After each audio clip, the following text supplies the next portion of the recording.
13 मई को आखिरी चरण के लिए चुनाव है, जिसमें 16 जिले शामिल हैं, जिनमें से 74 अभ्यर्थी, 69 पुरुष, 5 महिला। इंदौर में 14, खरगोन में 5 अभ्यर्थी शामिल हैं। 90% मतदान दल रवाना हो गए हैं।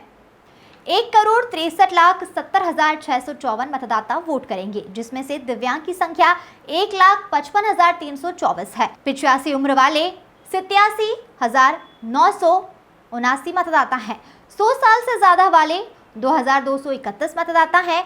18-19 उम्र के 50,221 मतदाता हैं। 19 से लेकर 29 उम्र के 40,10,124 मतदाता हैं, जिनमें 18,007 मतदान केंद्र बनाए गए हैं। 2001 पिंक पोलिंग बूथ 66 दिव्यांग संचालित करेंगे। क्रिटिकल 3,080 मतदान केंद्र, 77,624 लोगों पर कार्रवाई की गई है। सेक्टर ऑफिसर बनाए गए हैं।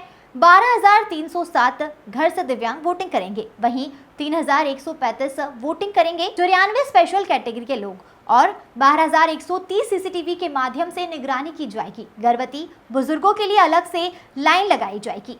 मतदान केंद्र की गोपनीयता भंग करने पर भी कड़ी कार्रवाई होगी। वोटिंग पर्ची के साथ एक पहचान पत्र होना जरूरी है, जिसमें Aadhaar card, pan card, voter card शामिल है। Channel head Salman Ali. Voter turnout देखते हैं तो 2019 में जैसा आप जानते हैं कि हमारा जो वोटिंग परसेंटेज था वो 71.16 था। इस बार देखते हैं कि हमारा वोटिंग परसेंटेज क्या होता है। 71.16। एक चीज़ और आपको बतानी थी, अब चूंकि चारों फेज की होम वोटिंग समाप्त हो गई है, घर से मतदान करने की जो सुविधा है वो समाप्त हो गई है, तो ऐसे लोग जिन्होंने पोस्टल बैलेट के माध्यम से घर से मतदान किया इन 4 चरणों में, उनका टोटल है 49,400 49,400। इसमें 85 प्लस के लोग जिन्होंने घर से वोट दिया उनकी संख्या है 35,211 35,211। हमारे दिव्यांग साथी जिन्होंने घर से वोट दिया उनकी संख्या है 12,816 12,816। और जो अति आवश्यक सेवाएं जो थीं उनमें जिन लोगों ने घर से वोट देने की सुविधा का लाभ उठाया उनकी संख्या है 1373। तो इस तरह कुल 49,400 लोगों ने घर से मतदान करने की सुविधा का लाभ उठाया। अब जो वोटर टर्नआउट की बात है, आपको दोबारा हम फिर से रिपीट कर देते हैं। नहीं, ऐसा नहीं है। हमारे लेवल पे तो हम तो लगातार डेटा आपको हर 2 घंटे में तो 3 बार प्रेस को आपको बताते रहते हैं। आपको ये भी समझना पड़ता है कई बार कि जो मतदान दल, जो पोलिंग पार्टी रात के 10 से 11 बजे लौटती है, उसके बाद वो मतदान केंद्रवार अपना वो आंकड़ा, जो आप आंकड़ा एक बार फीड करते हैं वो फाइनल हो जाता है, तो इसलिए थोड़ा समय लगता है। और थर्ड फेज में आपको ये भी पता है कि 4 जगह हमारा रिपोल भी हुआ था, जो बैतूल की घटना हुई थी, तो हम थर्ड फेज तो हम फाइनल डेटा आपको दे पा रहे हैं रिपोल के बाद। अगर आपने ध्यान से देखा होगा तो हमने जो आपको आंकड़े दिए थे शायद 66.74 दिया था। ये बैतूल में जो 72 या 73% के आसपास जब पोल हुआ इन 4 मतदान केंद्रों में, उसको शामिल करके जब फिर निकाला गया टोटल तो 0.01% बढ़ा, तो रिपोल के बाद ही हम उसको फाइनल कर पाए। ये क्षेत्रों के लिए कल मतदान होगा। जैसा मैंने बताया, इसमें 16 जिले शामिल हैं। इन 8 संसदीय क्षेत्र में जो कैंडिडेट्स लड़ रहे हैं, टोटल जो अभ्यर्थी हैं कंटेस्टिंग कैंडिडेट्स, ये 74 हैं, जिसमें 69 पुरुष हैं और 5 महिलाएं हैं। यदि हम अभ्यर्थी की संख्या से देखें तो इंदौर में सबसे ज़्यादा अभ्यर्थी हैं 14 और खरगोन में 5 अभ्यर्थी हैं। मतदान का समय जैसा आप जानते हैं कि जैसे पहले था 7 बजे से लेकर के 6 बजे तक है, और मतदान प्रारंभ होने के पहले जो मॉक पोल की कार्रवाई की जाती है प्रत्येक मतदान केंद्र पे पोलिंग एजेंट्स की उपस्थिति में, वो नियमानुसार होगी। आज सभी मतदान दल रवाना हो रहे हैं। लगभग 80 to 90% मतदान दल रवाना हो गए हैं, अपने अपनी जगह पे पहुंच रहे हैं।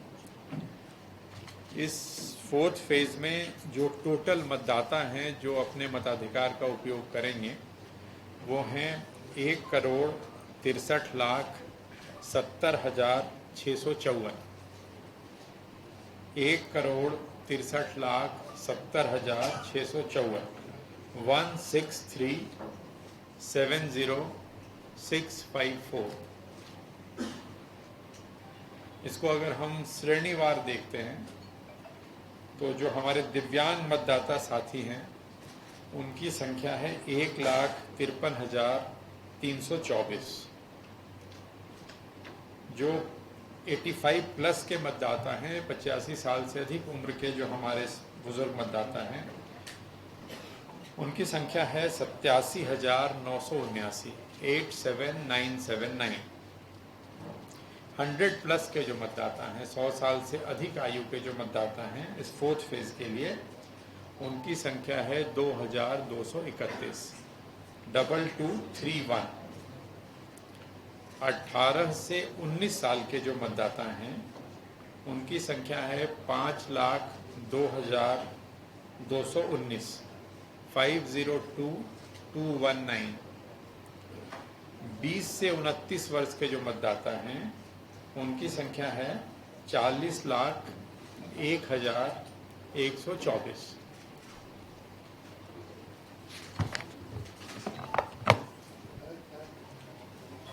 इस पूरे फोर्थ फेज के चुनाव के लिए जो 8 संसदीय क्षेत्रों के लिए है 18,007 मतदान केंद्र बनाए गए हैं। 18,007, जिसमें प्रत्येक चरण में हम लोगों ने पहले भी आपसे चर्चा हुई है पिंक पोलिंग बूथ की।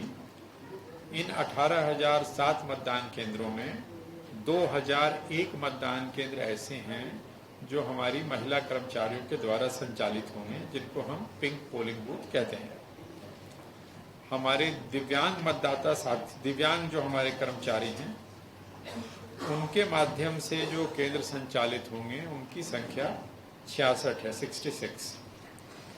और प्रत्येक मतदान केंद्र पे जो आधारभूत न्यूनतम सुविधाएं हैं, जिसको हम AMF कहते हैं, जिसमें पेयजल व्यवस्था, फर्नीचर, रैंप, विद्युत, हेल्प डेस्क एक्सेट्रा, छाया की व्यवस्था वगैरह वगैरह, ये सब कुछ सुनिश्चित किया गया है।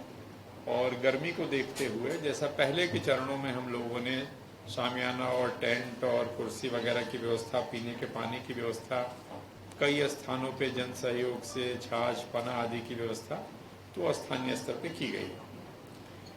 इन 18,007 मतदान केंद्रों में जो क्रिटिकल मतदान केंद्र चिन्हित हैं उनकी संख्या 3,080 है, 3080।